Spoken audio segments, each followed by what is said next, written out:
Assalamu alaikum. Today we are gathered here to pay tribute to a leader who sacrificed his life for an independent Kashmir.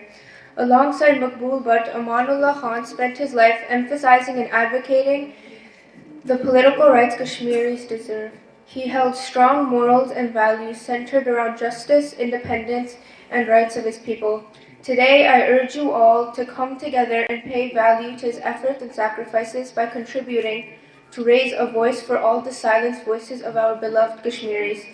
We live in a country with many opportunities and rights, and we should take advantage of these opportunities to come together and advocate for free Kashmir as Amanullah once did. We should leave our different beliefs aside, especially at times like now, where Kashmir is dealing with such critical injustice and suppression, and come together as a nation of Kashmiris for our country. If we continue to highlight each other's differences, we won't be able to show as a strong nation. Keeping Amanullah's morals in mind, I urge you all once again to come together and raise a voice for Kashmir. Thank you.